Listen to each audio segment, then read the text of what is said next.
Salve povo, aqui é o Zelota com mais um especial e neste vídeo vamos continuar estudando a história do Pompeu Magno. Vamos ver nesse vídeo a Guerra Sertoriana, que foi aquela grande campanha que o Pompeu fez na Espanha que alavancou a carreira militar dele e também política. Também veremos a rápida participação que o Pompeu teve na Terceira Guerra Civil, que foi a revolta de Espartaco e enfrentou o Crasso. E para fechar, vamos ver como foi o consulado do Pompeu, a primeira vez dele como cônsul. Mas antes de eu contar essa história, que é muito comprida, eu peço a todos que dão foto no like, compartilhem com os amigos, que ajude mais o canal a crescer e valorizem o meu trabalho. Vocês que são novos aqui, sejam muito bem-vindos. Eu trago muito conteúdo de antiguidade, tem várias sagas e mini-sagas com povos do Ocidente, Oriente, África e Ásia. É só dar uma conferida lá na videoteca do Zelota. Me sigam no Instagram, @Zelota, para vocês ficarem sabendo das novidades do canal e poder participar das enquetes para escolher esses especiais. Também tem o Curta com o Zelota, que é um conteúdo extra que eu faço dos vídeos aqui do canal, lá na nossa área de membros. Então dá uma conferida, é só clicar no botão azul aí embaixo da tela ou no link na descrição. Vídeos todas as quartas às 20 horas com os especiais e nos sábados às 17 horas com a saga bizantina, sempre com a metodologia nada ortodoxa, com muitas imagens, muito conteúdo, sem enrolação. Então vamos direto aqui para a Guerra Sertoriana, que tem muita coisa para a gente ver hoje. Bom pessoal, o Quinto Sertório, ele foi o último sobrevivente daquele partido dos Marianos, né, que eram os apoiadores do Caio Mário. Então ele travou várias guerrilhas contra os sulanos, né, que eram os apoiadores do Sula ou Sila. Como eu disse antes no vídeo anterior, as duas formas estão corretas. E aí ele conseguiu várias vitórias na Espanha e ele reuniu um exército formado pelos soldados romanos, né, que assim como ele eram desertores de Roma, e também por tribos locais. Dentro dessas tribos, as duas principais eram os lusitanos e os celbíteros, que eram uma tribo que vivia mais pelo lado da Espanha. E aí teve o início a Guerra Sertoriana, que durou de 80 até 72 a.C. Foi uma guerra bastante longa, 8 anos de guerra.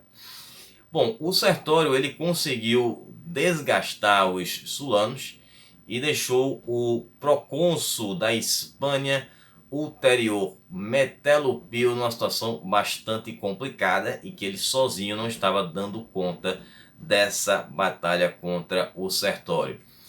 E aí o Pompeu ele tinha acabado de retornar daquela campanha que nós vimos no vídeo anterior, que foi contra o Lépido. E aí ele volta para Roma com o exército, todo mundo ali equipado. Então ele fica ansioso para participar dessa campanha na Espanha e se juntar ao Metelo Pio. E aí ele vai começar a insistir com o Senado para que o liberassem para participar dessa campanha, levando os homens que estiveram com ele na campanha contra o Lépido. E aí depois de muita insistência ele consegue a autorização de um senador que era o Lúcio Filipo. E aí ele acaba não só apenas sendo autorizado aí para essa missão, como ele também recebe o cargo de procônsul, mais uma vez de forma extraoficial. Pompeu ele acabou sendo favorecido por muitas vezes, burlando a lei romana.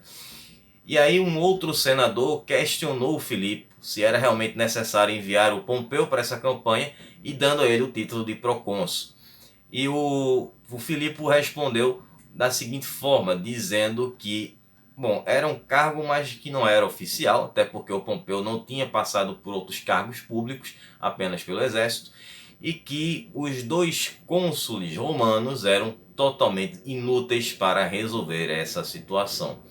Então Pompeu viajou para a Espanha levando 30 mil homens só de infantaria e mais 1.000 de cavalaria. Tamanha era essa ameaça que era o Sertório. E aí nessa campanha o Pompeu levou os nomes que vão participar de outras campanhas dele e de boa parte de sua vida política e militar, que foram o Afrânio e o Pétrio, assim também como o Galbínio, que foi um grande apoiador do Pompeu durante sua vida pública, assim como o Varrão, né, que era um militar que também depois se torna um filósofo. E o cunhado do Pompeu, que era o Caio Mêmio. Bom, Caio Mêmio, vocês lembram no vídeo anterior, que ficou no lugar do Pompeu lá na Sicília, governando Sicília, depois que o Pompeu conseguiu reconquistar a ilha. E depois ele vai ser enviado para a Espanha, onde ele vai ficar atuando ao lado do Metelo, como se fosse tipo um assessor, né? Na verdade ele acaba se tornando um questor, né? Que era o cargo que o Caio Mêmio vai ter lá na Espanha. Bom, e aí no caminho para a Espanha, é claro que não era uma viagem fácil, não era só viajar, né? Existiam inimigos pelo caminho. Então o Pompeu ele vai abrir uma nova rota pelos Alpes, naquela fronteira entre a Gália e a Itália. E lá ele vai enfrentar tribos rebeldes na Gália Narbonense. E aí durante o outono de 77 a.C., vai ter uma campanha bastante sangrenta também lá na Gália Cisalpina. E aí o Pompeu ele vai passar o inverno em Narbus Martius, onde hoje é a comuna de Narbonne, lá no sul da França. Já está bem próximo lá da Espanha. E aí na primavera de 76 a.C., Pompeu chega na Espanha, onde ele vai ficar por lá de 76 até 71 a.C. Tem tempo longo que ele ficou por lá. E aí a chegada do Pompeu levantou o ânimo das tropas do Metelo, de acordo até com a fama que o Pompeu já estava tendo, né, pelas campanhas que ele teve no início de sua carreira militar. E o Pompeu também consegue reunir algumas tribos locais que não estavam ligadas ao Sertório. Então, quando o Pompeu chega, ele já quer mostrar serviço de cara. E ele vai fazer um cerco em Lauron. E lá vai acontecer a Batalha de Lauron.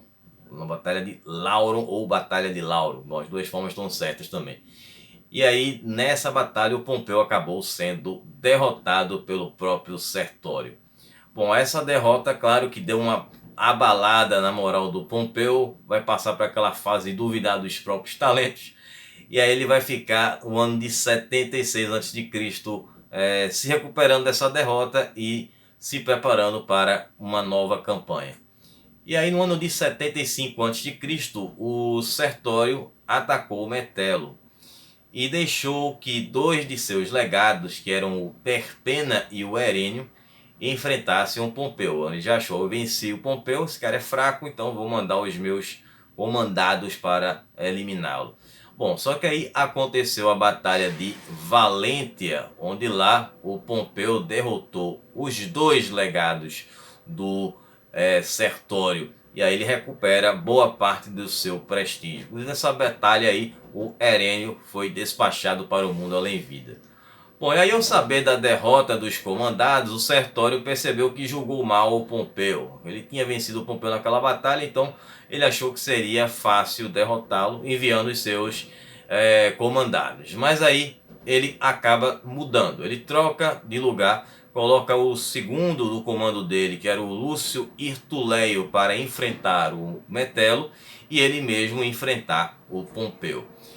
E aí o Metelo acabou derrotando o Hirtuleio na Batalha de Itálica e foi já na sequência atrás do Sertório. Só que Pompeu e Sertório eles queriam um mano a mano, se enfrentar sem que o Metelo estivesse por perto, provavelmente ver ali quem era o mais forte entre os dois, quem era o mais capacitado no comando. E aconteceu essa batalha, né? No caso o Pompeu tinha ali como objetivo também a sua glória de ter uma grande vitória, e o Sertório também tinha seu motivo, que era que não gostava, ele não queria enfrentar dois exércitos ao mesmo tempo, um comandado pelo Pompeu e o outro pelo Metelo. Então os dois se apressaram para lutar o mais rápido possível antes que o Metelo chegasse. E aí aconteceu a Batalha de Sucro, só que essa batalha terminou empatada. E aí quando o Metelo se aproximou, o Sertório acabou indo embora e foi para o interior da Espanha. E ficou em um assentamento em Segúntia. E esse assentamento pertencia aos Selbíteros, né, que era esse povo que estava aliado ao Sertório.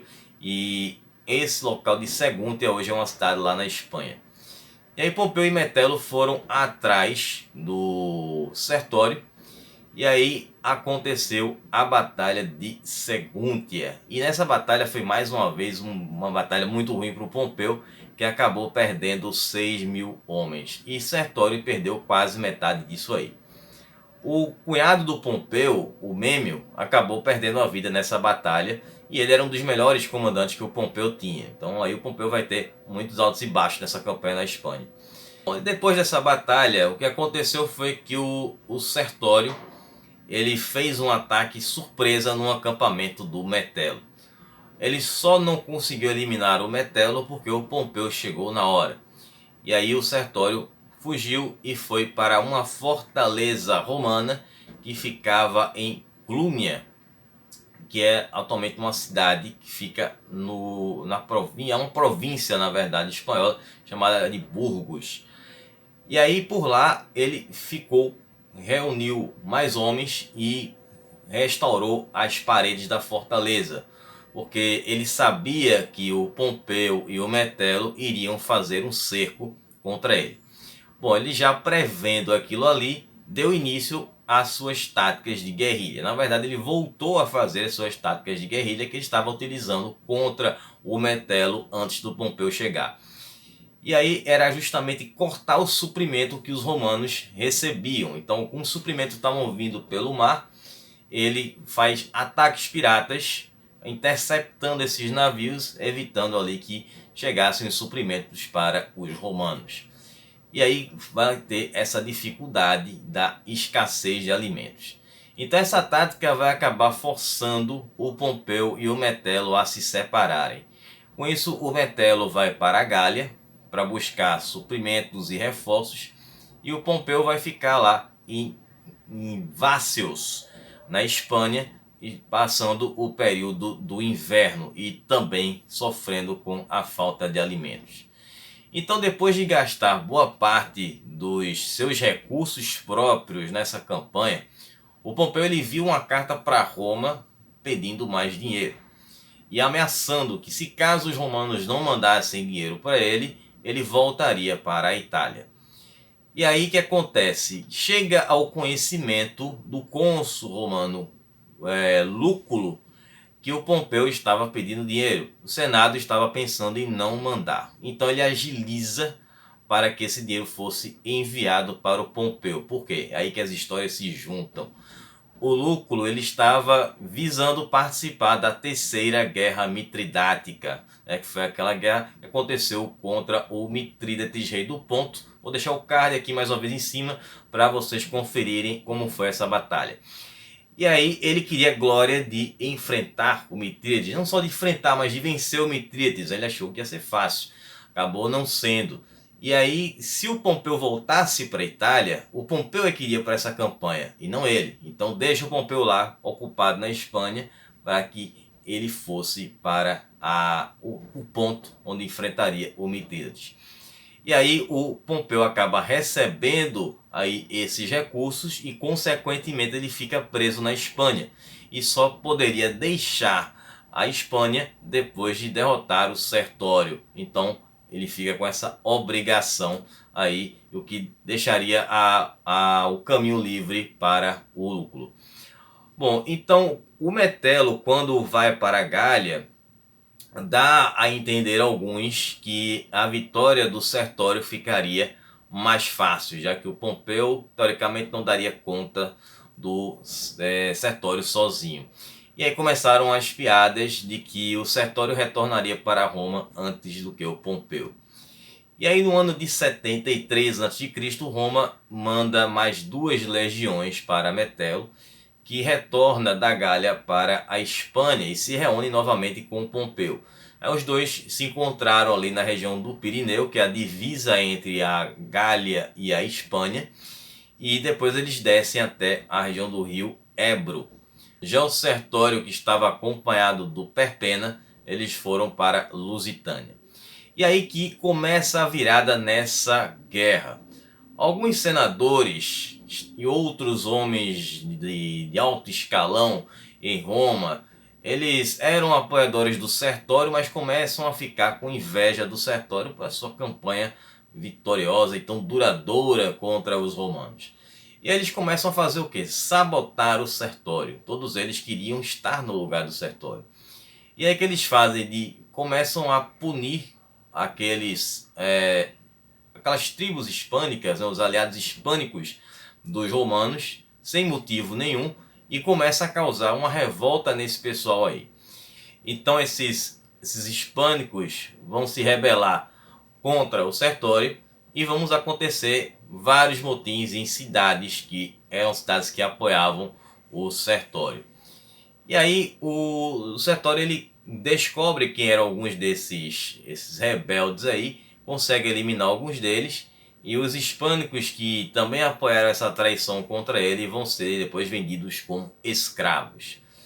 E aí muitos dos soldados do Sertório acabaram desertando para o lado do Metelo.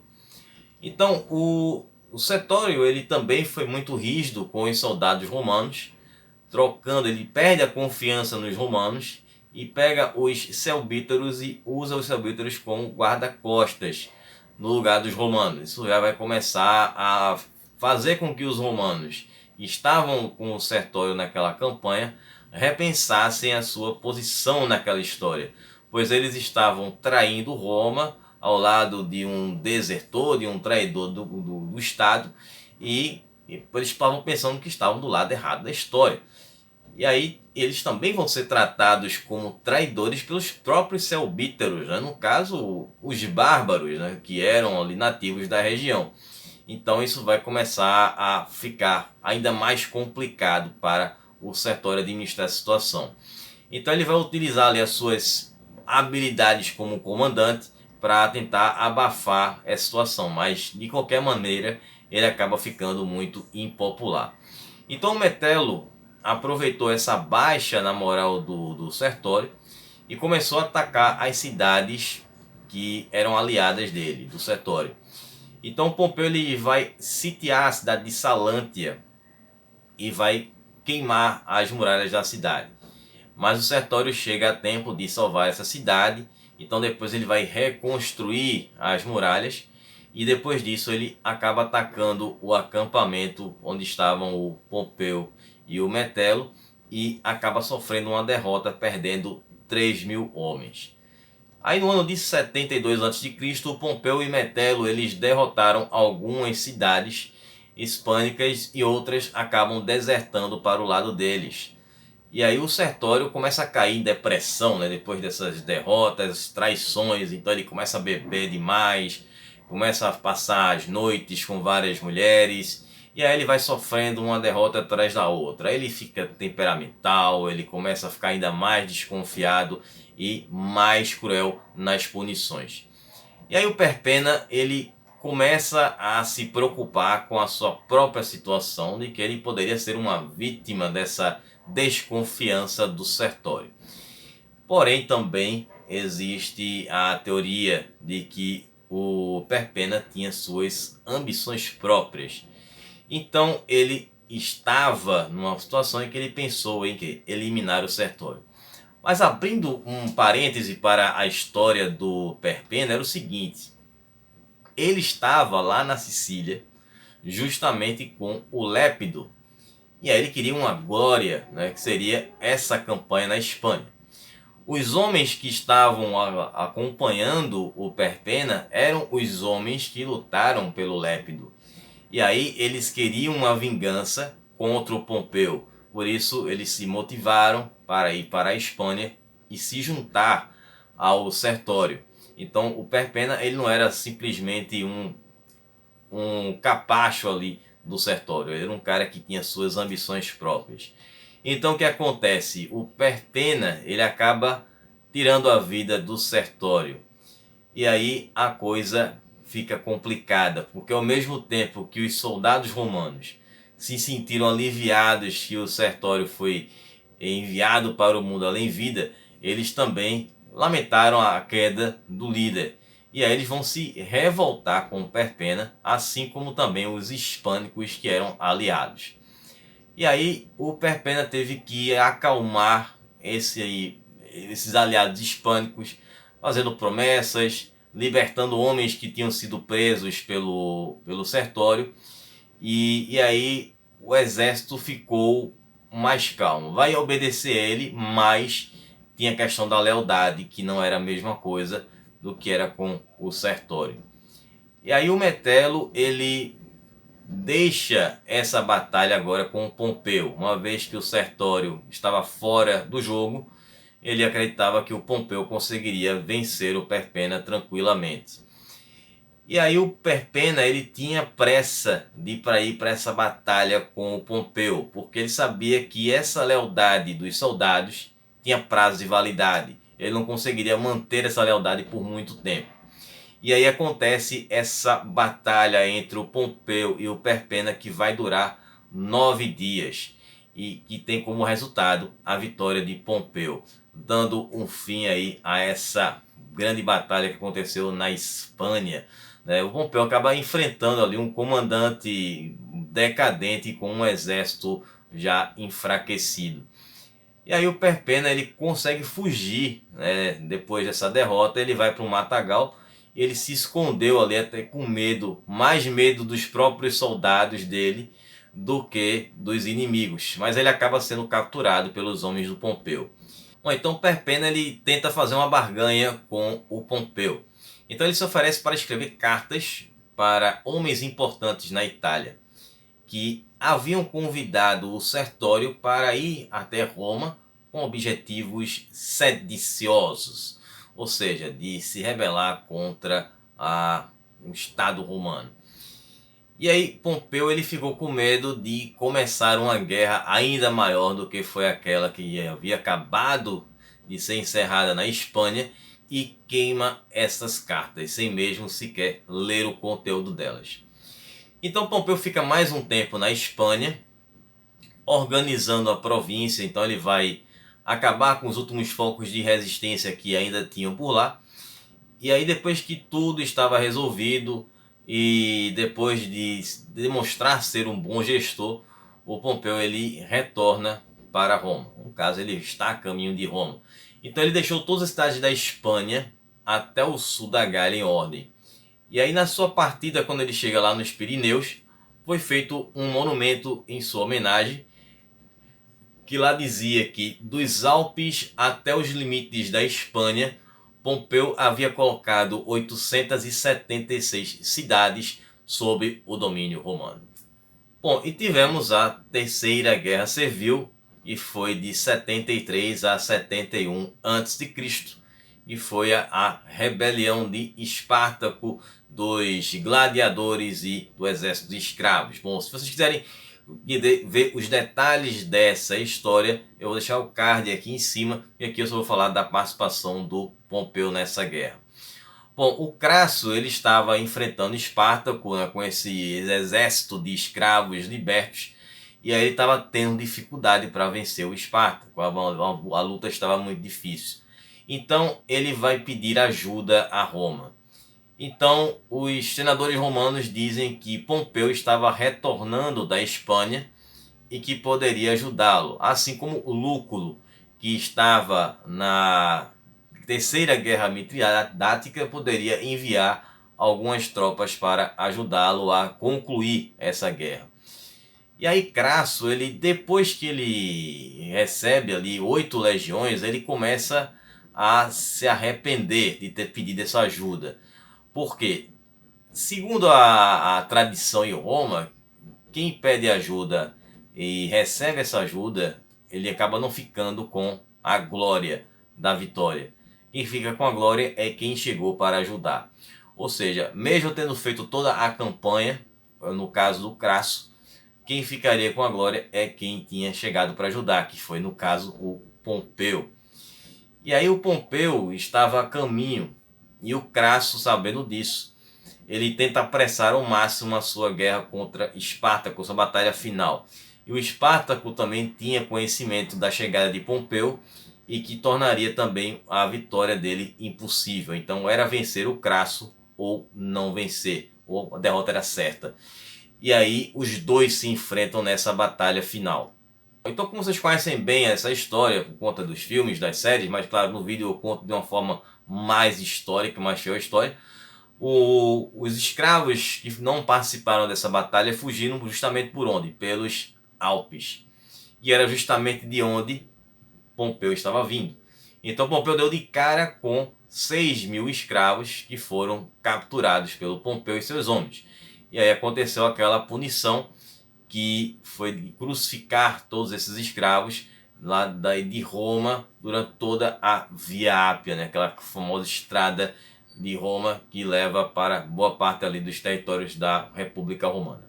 Então Pompeu ele faz o relatório dessa batalha, né, da Terceira Guerra Servil, e coloca no relatório que o Crasso derrotou o Espartaco na batalha, mas foi ele quem encerrou a guerra. Então o Pompeu fica com a glória dessa vitória, o que vai azedar muito a relação dele com o Crasso. É justamente o que a gente vai ver agora aqui no consulado. Bom, o Pompeu ele retorna para Roma, onde ele recebe o seu segundo triunfo, mesmo sendo contra a lei, né? Já que ele, como eu disse, não tinha cargo público. E aí ele acaba recebendo o convite para ser cônsul também, mesmo não tendo idade. Enfim, muitas exceções foram abertas para o Pompeu. O Pompeu tinha menos de 35 anos.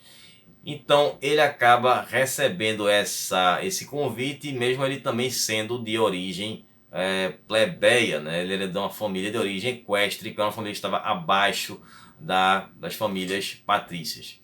E aí, com a manobra do Senado, Pompeu foi eleito cônsul. E claro que ele aceitou de bom grado.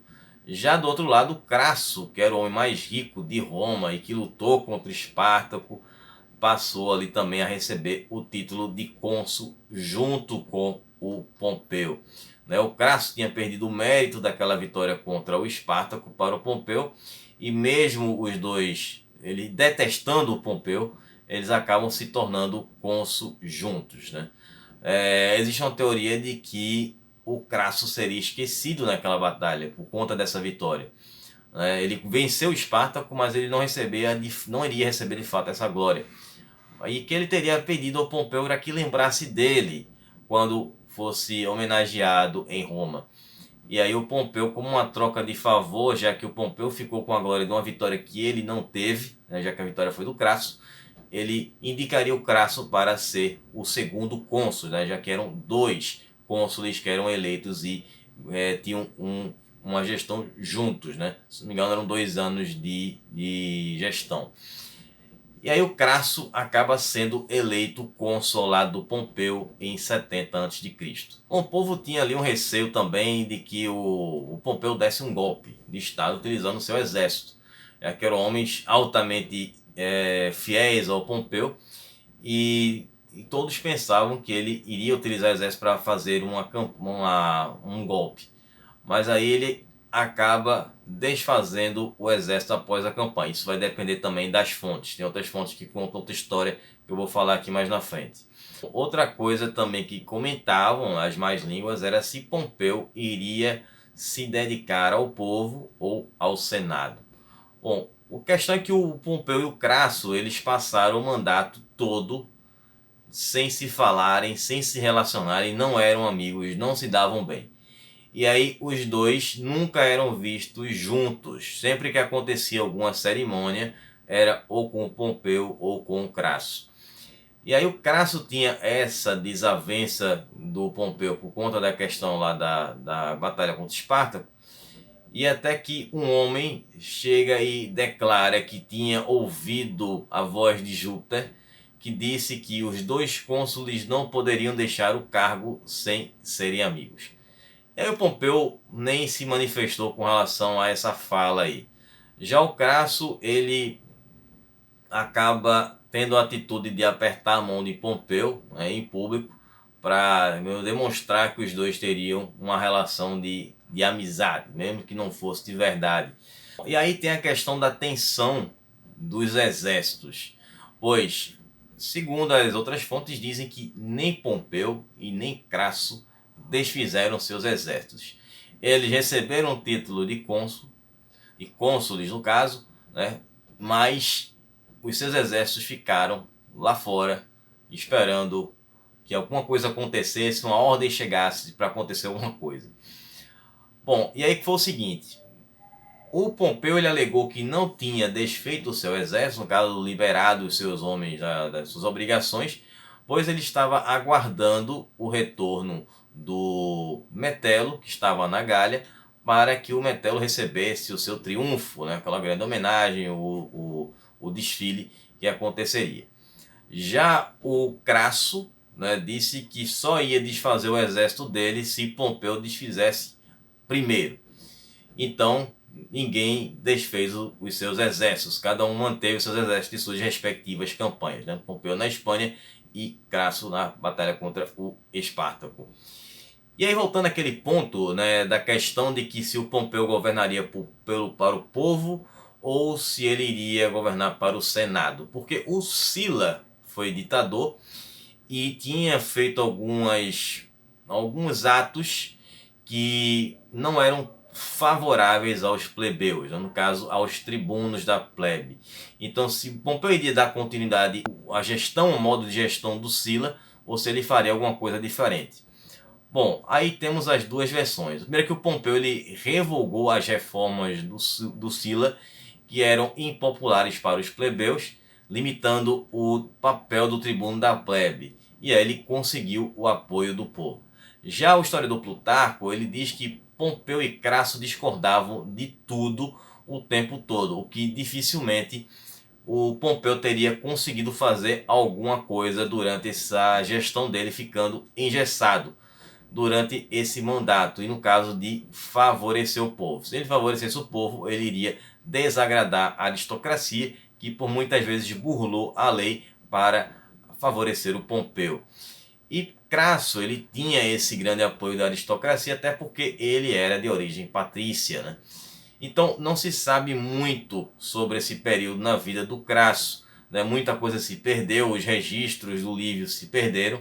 Então, de fato, a gente não sabe se o Pompeu conseguiu realmente reverter essas reformas do Sila, mas acredita-se que não, já que essas reformas elas foram revogadas pelo Júlio César, que restaurou os poderes dos tribunos da plebe quando ele foi um tribuno militar. Bom, espero que vocês tenham gostado, que vocês tenham entendido. O vídeo ficou bastante longo porque essa história é muito importante, essa campanha do Pompeu na Espanha, né, para o restante da sua carreira militar. E no próximo vídeo vamos ver o combate contra os piratas, que também foi um outro momento muito importante da carreira do Pompeu. A terceira guerra mitridática, o Pompeu vai mais uma vez fazer uma participação em outra guerra. E também teremos a campanha na Síria e na Judéia. Bom, e para quem acompanha quem está aí no acampamento Zelota, estarei postando mais um vídeo aí, já está disponível para vocês. Eu vou falar sobre essas burladas de lei a favor do Pompeu. E para quem acompanha a saga bizantina, no próximo sábado veremos o vídeo do reinado do João V. Então vou ficar por aqui, um abraço do Zelota, até sábado, falou pessoal.